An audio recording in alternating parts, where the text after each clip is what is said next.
Hi hello friends, welcome back to our channel.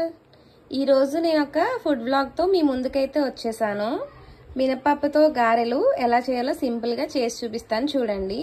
నేనైతే ఈ glass మినపప్పుని ఒక 1 అవర్ ముందు నానబెట్టి ఉంచాను. ఇప్పుడు దీన్ని గ్రైండ్ చేసేద్దాం. చూడండి, గారెల పిండి రెడీ అయిపోయింది. ఇప్పుడు తీసేద్దాం. నెక్స్ట్ ఇక్కడ చూడండి, విసిరికర్రలు మీకు ఎవరికైనా గుర్తున్నాయా? చిన్నప్పుడు కరెంట్ పోతే ఫస్ట్ గుర్తొచ్చేవి మనకి ఇవే కదా. ఇప్పుడంటే ఇన్వర్టర్లు గట్రా వచ్చాయి, కానీ అప్పుడు అవేం లేవు కదా పాతకాలంలో. ముందుగా స్టవ్ ఆన్ చేసి కడాయి పెట్టుకొని డీప్ ఫ్రైకి తగ్గ ఆయిల్ వేసుకోవాలి.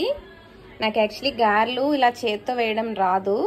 ఈ ఆకు హెల్ప్తో మనం గారెల్ని వేసేద్దాం. చూడండి, ఆకుని ఇలా పట్టుకొని ఫస్ట్ దీనికి కొంచెం వాటర్ అప్లై చేయండి. అప్లై చేసి కొంచెం ముద్దను తీసుకొని ఇలా పెట్టి ఇలా వేళ్లతో అనుకొని జస్ట్ మళ్ళీ ఇలా వాటర్ డిప్ చేసి ఇలా హోల్ పెట్టండి. పెట్టేసి ఇలా వేసేయడమే. చేత్తో వేయడం రాని వాళ్ళు ఇలా వేసుకోవచ్చు. నెక్స్ట్ నాకు యాక్చువల్లీ పాల కవర్ కానీ వేరే కవర్ ఏదైనా యూజ్ చేసుకోవచ్చు, బట్ అవేవి నాకు అవైలబుల్ లేవు. సో నేను ఇలా విస్తరాకని ఇలా యూజ్ చేస్తున్నాను.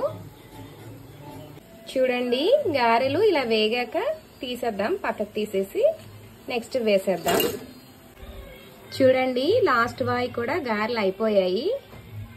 ఇక చూడండి, ఒక పావు పప్పుకి ఇన్ని గారెలు అయ్యాయి. గారెలు పెరుగులో వేయడం కోసం చూడండి, కొంచెం పెరుగును తీసుకొని ఒక ½ గ్లాస్ వాటర్ వేసాను.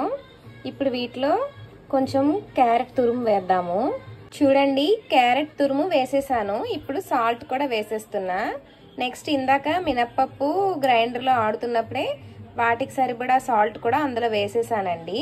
ఇప్పుడు గారెలు ఇందులో వేద్దాము. యాక్చువల్లీ వేడిగా ఉన్నాయి కాబట్టి త్వరగానే ఇవి పెరుగులో నానిపోతాయండి. నేను మా ఫ్యామిలీ మెంబర్స్కి ఒక 2 చప్పున ఇందులో వేస్తున్నాను అనమాట. చూడండి, కొంచెం పోపు వేసుకొని ఈ పోపుని ఇప్పుడు ఇందులో పెరుగు గారెల దాంట్లో కలిపేద్దాం. ఇవి ఇలా ఒక 10 నిమిషాలు మూత పెట్టేద్దామండి. చూడండి, పెరుగు గారెలు అయితే రెడీ అయిపోయి ఇప్పుడు ఒక ½ అవర్ మూత పెట్టేసి ఉంచేద్దాం. చూడండి, ఇలా మూత పెట్టేశాను. నెక్స్ట్ కొన్ని గారెలు ఇలా మామూలుగా కూడా ఉంచేసానండి. అందరూ పెరుగు గారెలే తినాలని ఏం లేదు కదా, అందుకని కొన్ని నార్మల్ గారెలు కూడా ఉంచేసాను.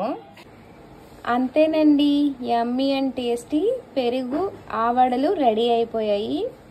టేస్ట్ అయితే చాలా బాగా వచ్చాయి. మా బాబు అయితే చాలా బాగా చేసావమ్మా అని చెప్పాడు. మరి నా ఈ సింపుల్ ప్రాసెస్ పెరుగు గారెలను మీరు కూడా ఒకసారి ట్రై చేసి ఎలా వచ్చిందో నాకు కామెంట్ చేయండి.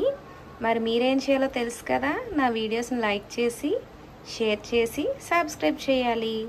Thank you all. Bye bye. Have a nice day.